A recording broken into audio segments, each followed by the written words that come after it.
a souffert sous Ponce Pilate.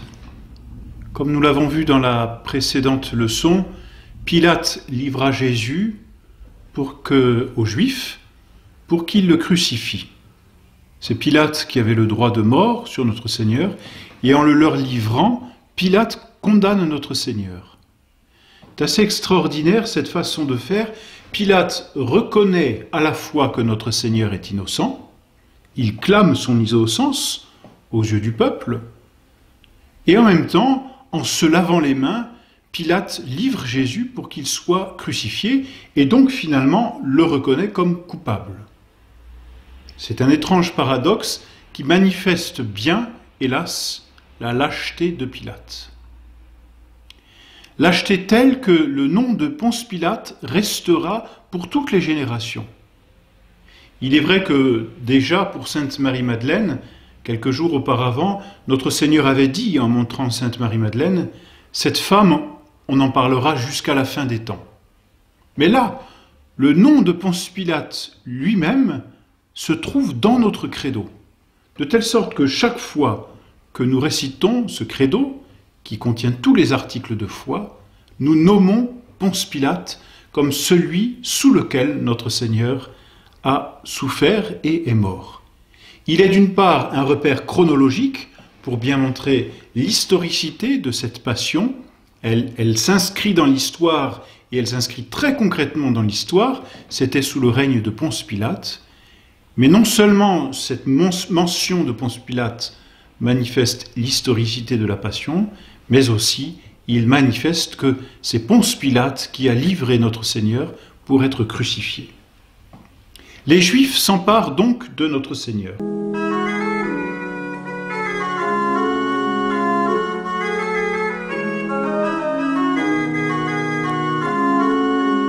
C'était une coutume que de faire attendre les condamnés quelques jours, et c'est bien normal. Notre Seigneur a reçu la sentence, comme tout condamné. Une fois qu'il a reçu la sentence, on le remet au cachot, là où il attendra encore quelques jours avant d'être exécuté. Sous la loi romaine, il me semble que l'on attendait jusqu'à 10 jours maximum. Là, notre Seigneur, contrairement à toute attente, n'est pas porté dans un cachot, il est crucifié séance tenante. C'est-à-dire que les Juifs s'emparent de lui aussitôt et vont l'emmener au Golgotha pour le crucifier. Ils ont une crainte, et une crainte que l'on peut bien comprendre. Ils craignent que le peuple se retourne encore et soutienne notre Seigneur. Donc tant que le peuple est là, sous l'influence de ces princes des prêtres, à crier « Crucifie-le, crucifie-le », les Juifs, les princes des prêtres, profitent de cette disposition du peuple pour prendre notre Seigneur et pour le crucifier. Vous voyez, c'est ce peuple qui, au jour des rameaux, avait crié « Hosanna au fils de David ». Alors, pourquoi ne serait-il pas encore capable de crier cette même louange à notre Seigneur? Voilà pourquoi les Juifs craignent un peu que le peuple ne se retourne finalement contre eux. Donc, on l'emmène.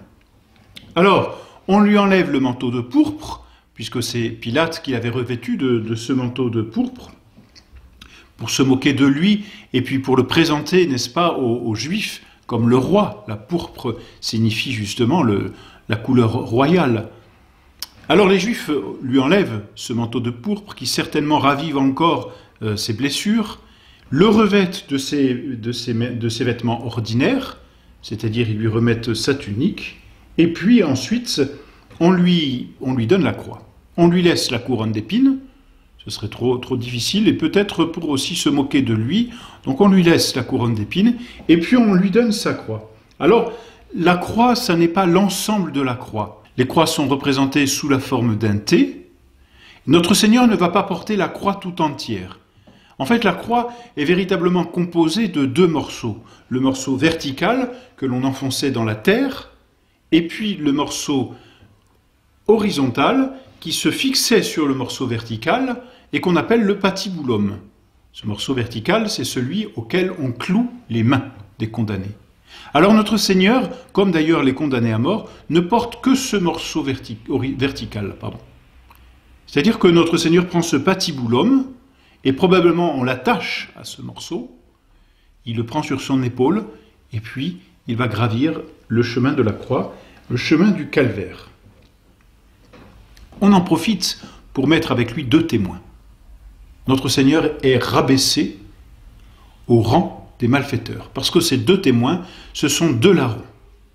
2 larrons qui seront donc témoins de la mort de notre Seigneur, mais aussi qui seront comme, hélas, les compagnons de mort. C'est-à-dire que, en mettant ces 2 larrons dans le même cortège que celui de notre Seigneur, on fait dire et on manifeste au peuple que cet homme qu'est notre Seigneur ne vaut pas plus qu'un larron.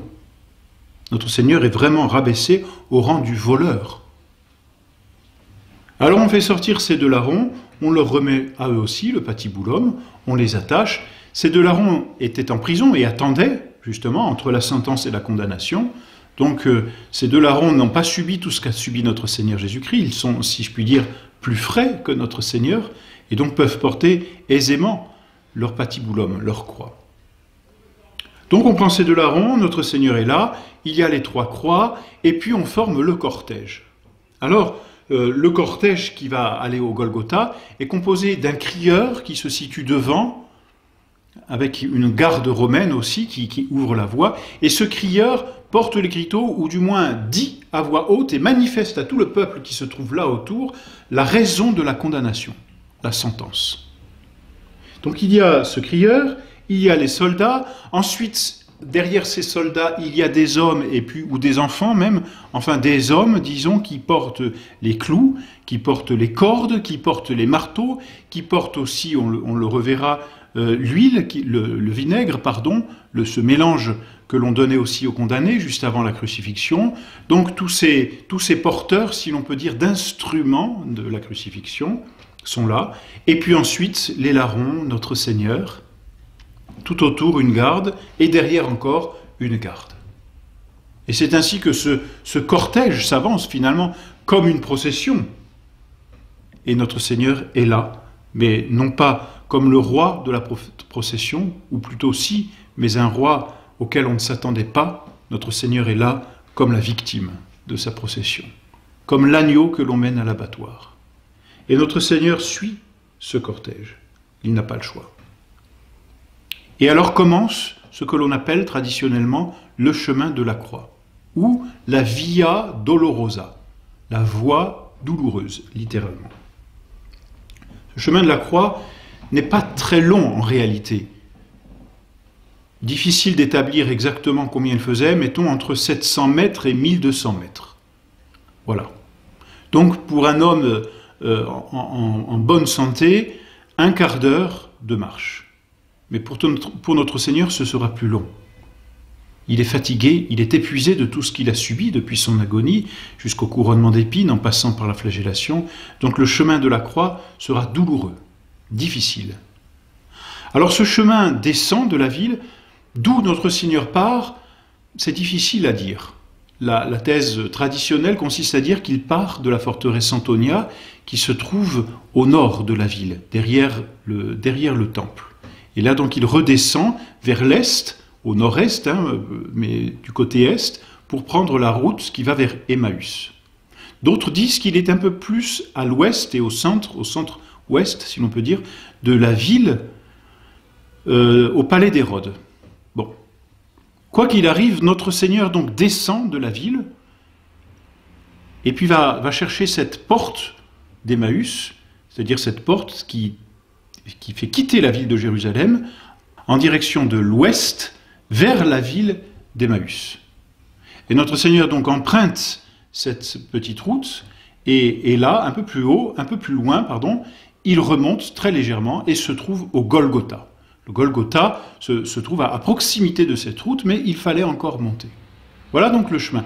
Notre Seigneur descend dans un premier temps de la ville, passe la porte et remonte ensuite vers le Golgotha. C'est la voie douloureuse. Notre Seigneur donc prend sa croix et s'apprête à souffrir son chemin de croix.